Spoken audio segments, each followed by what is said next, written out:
Pessoal, tudo bem com vocês? Estamos aqui de volta no Renologia. Acabamos de fazer 5 aulas sobre o metabolismo energético. Se você perdeu, basta dar uma olhadinha. Tem uma playlist criada só com essas 5 aulas para facilitar para vocês. Estou colocando aqui o card, mas é hora da gente exercitar esse tema que faz parte do eixo temático de nutrição. Então hoje nós responderemos questões do Enem e dos vestibulares sobre o tema metabolismo energético. Mas antes da gente começar, a gente entra naquele ritual padrão de todo santo vídeo.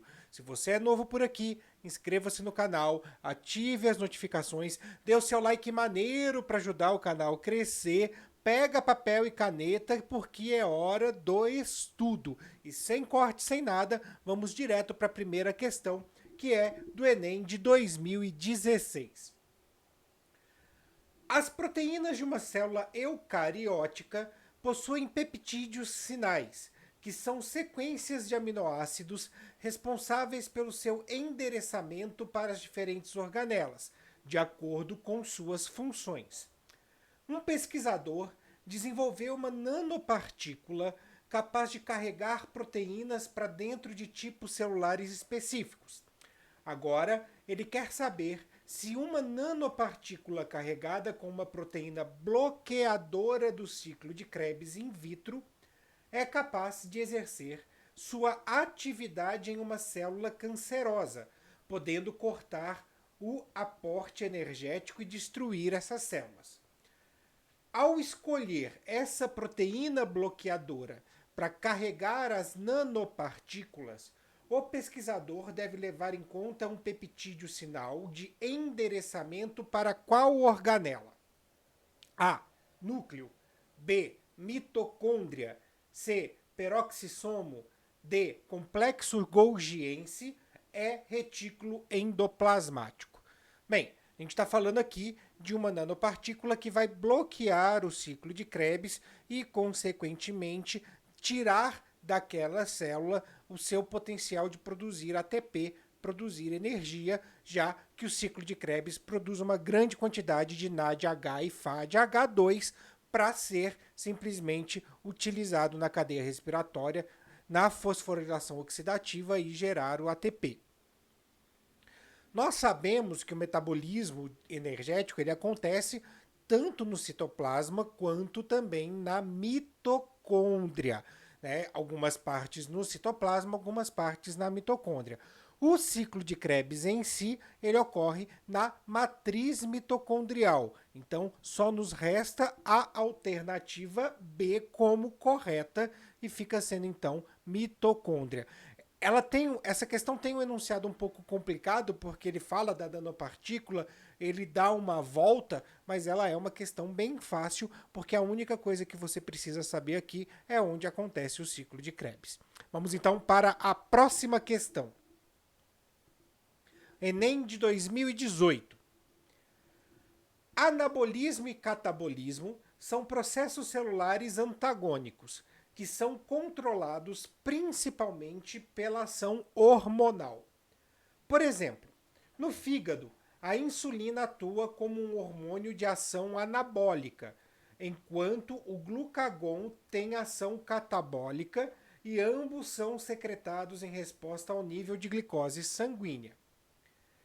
Em caso de um indivíduo com hipoglicemia, o hormônio citado que atua no catabolismo induzirá o organismo a. Alternativa A. Realizar a fermentação lática. Alternativa B. Metabolizar aerobicamente, engasguei aqui, a glicose. C. Produzir aminoácidos a partir dos ácidos graxos. D. Transformar ácidos graxos em glicogênio. E. Estimular a utilização do glicogênio. Bem, aqui no caso, a gente tem uma ação de hipoglicemia. Significa o quê? Que a concentração de glicose no sangue está baixa. Quando ela está alta, essa glicose estimula o pâncreas a liberar insulina.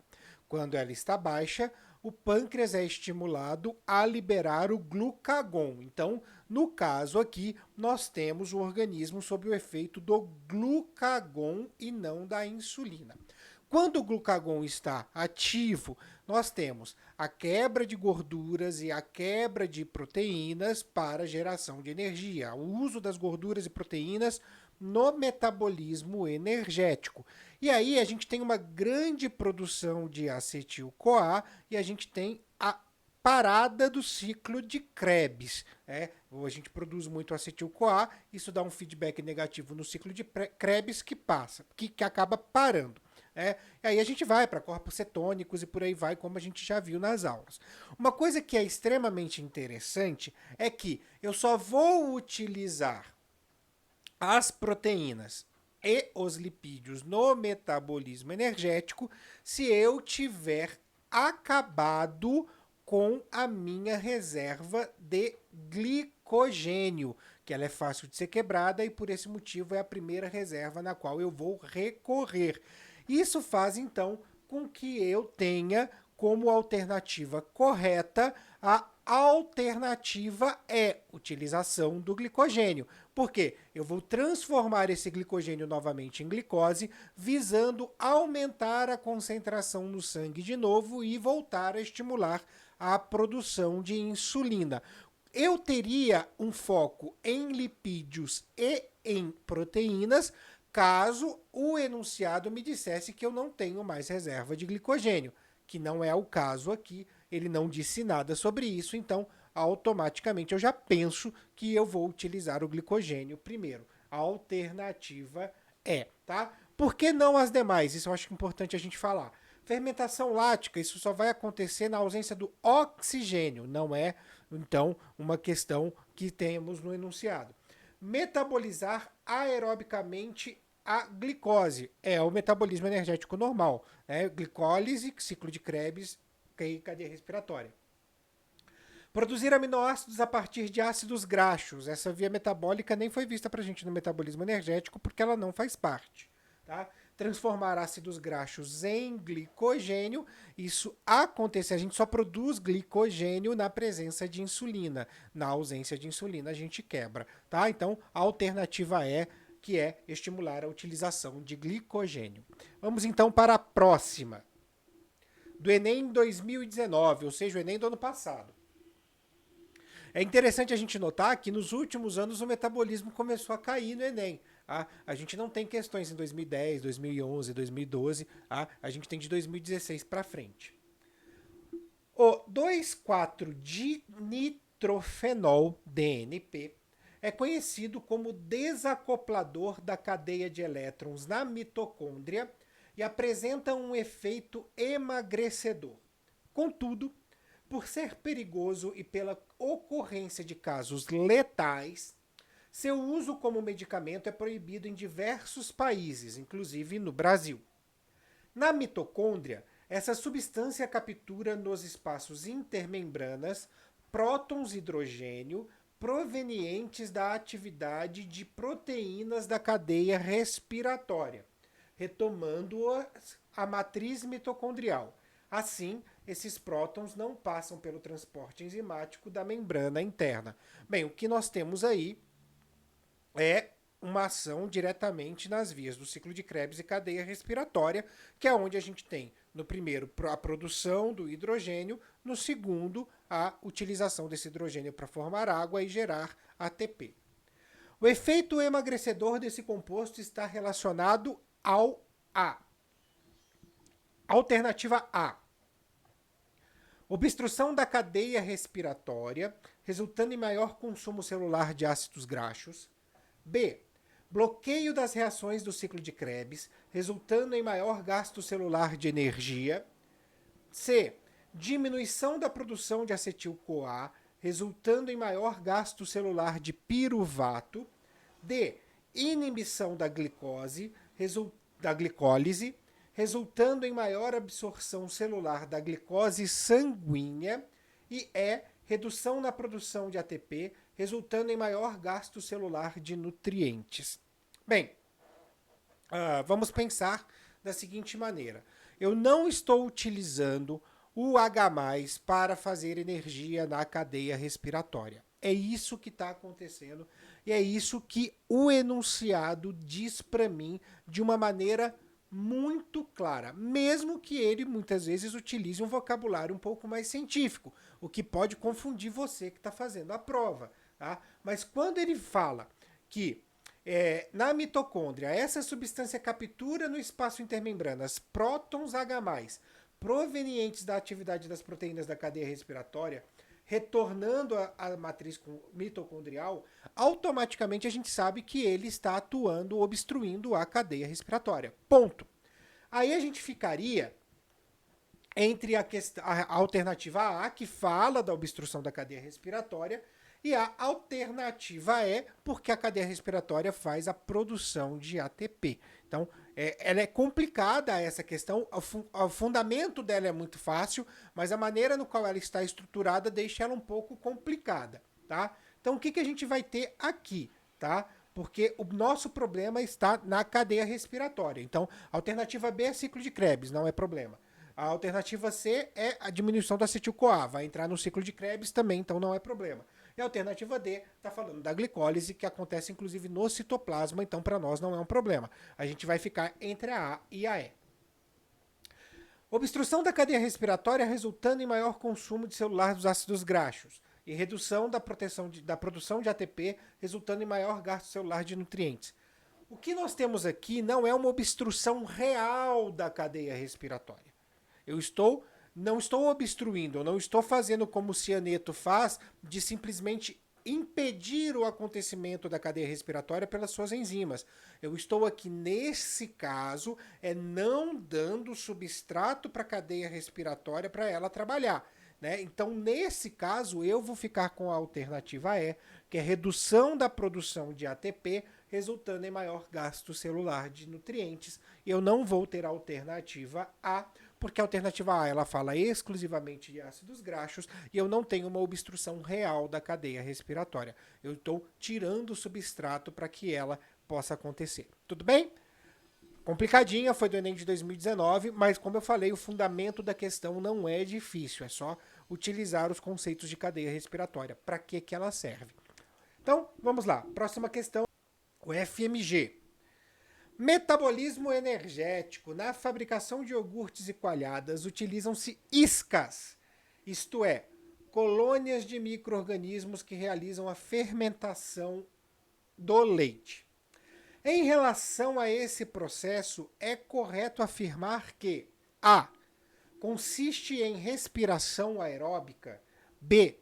É realizado por vírus anaeróbico lático. C. Resulta na liberação de ácido lático e energia. D. Resulta na formação de ácido acético e gás carbônico.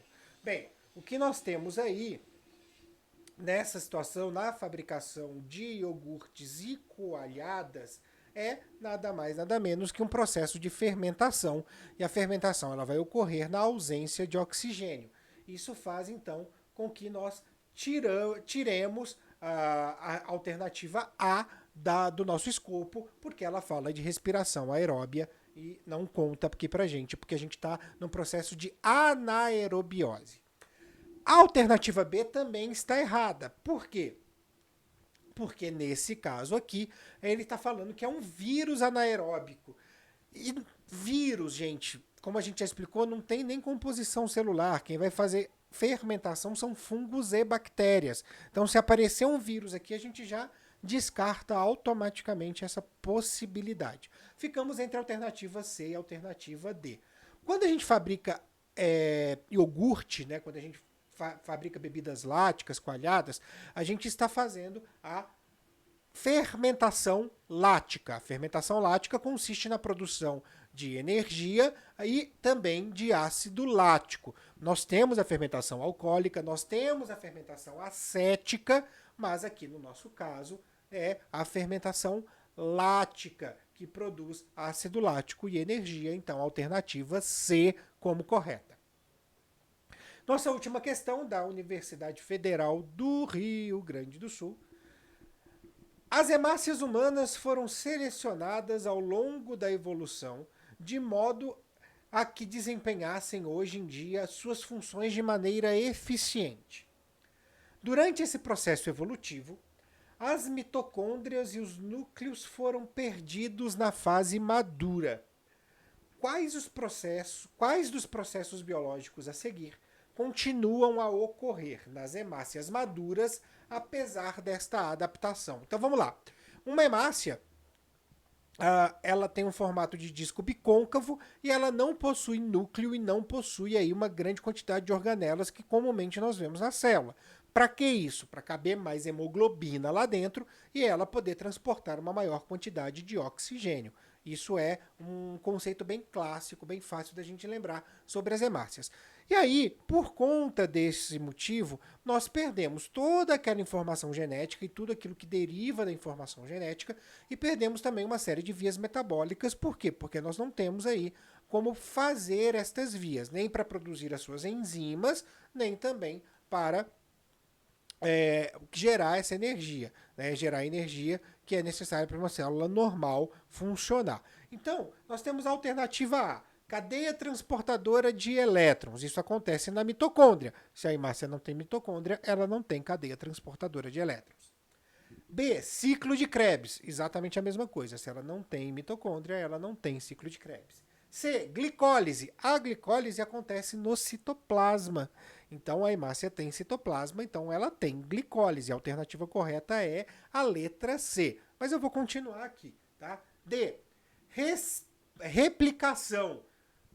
Ela não vai fazer replicação porque ela não tem material genético para isso. Então ela não vai fazer replicação, ela não tem núcleo. Tá? E a alternativa é transcrição. Mesma coisa, ela não tem material genético para fazer a transcrição do DNA em RNA mensageiro.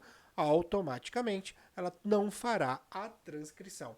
Então, alternativa C como correta, glicólise.